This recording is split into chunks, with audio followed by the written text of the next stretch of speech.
Global warming's effect on polar bears. Polar bears are listed as a threatened species through their potential to become endangered. As shown here on this graph, the red line is the global average and the blue line is the Arctic. Arctic is warming twice as fast as the global average, causing the ice the polar bears depend on to melt.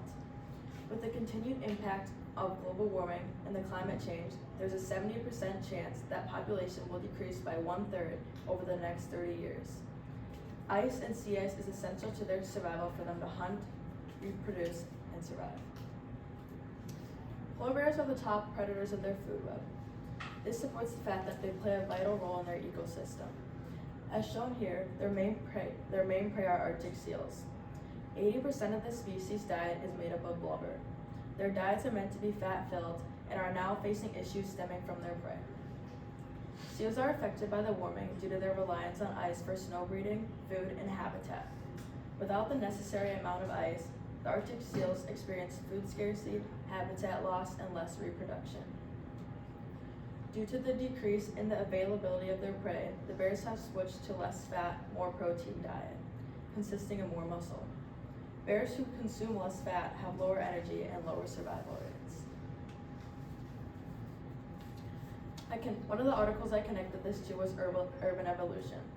Urban evolution is genetic changes that help living things adapt to big city environments. One of the best examples of urban evolution is moths. These moths change their color due to the coal pollution to help blend into the nearby surroundings. Another comparison is rats. They studied rats and they changed the structure of their skulls to have longer noses, shorter rows of teeth to adapt to their environments. Similar changes of teeth have been spotted in other types of mice, so this is a general phenomenon for the rodents in the cities. Polar bears are part of and are experiencing evolution through their need to adapt and make changes. They must adapt to hunt and survive. Adaptations polar bears have already made is their size, small ears, bumps on feet, small tail, fat, high calorie diet, and thick fur. These traits allow them to live in constant winter with snow, ice, and freezing temperatures.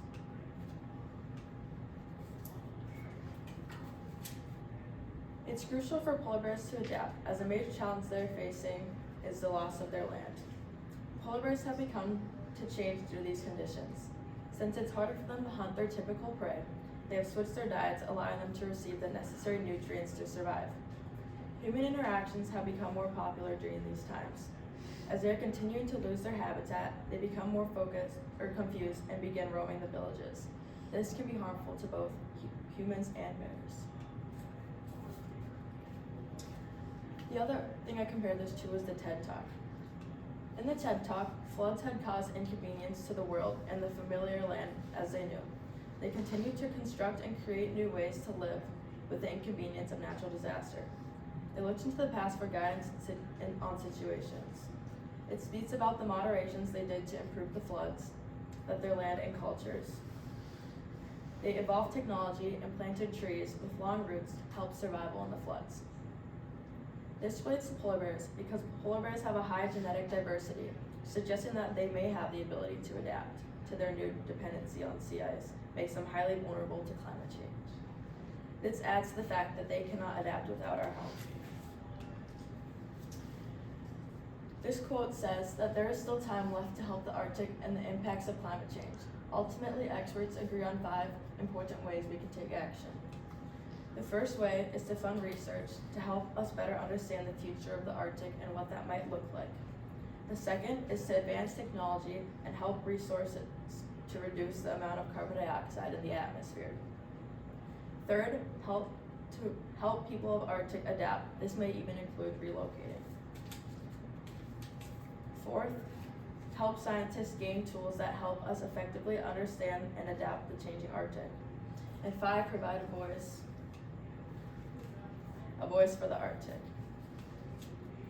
Ways that we can help in our everyday lives. We can help polar bears by using less energy and preventing further global warming. The Arctic is endangered and we as humans are to blame. The pollution we put out has negatively impact more than just humans, but all of creation. This includes things that we can improve by driving less, using less energy, and less electricity. Instead, we can increase our use of public transportation, biking, or walking. This is one of the issues that cannot go unnoticed. It's our duty to support and raise awareness for climate change issues. Although as a world we have taken familiarity and comfort to the constant use of energy, electricity, and love for the use of cars, it's essential to cut back. If we act as role models to one another, this goal is achievable.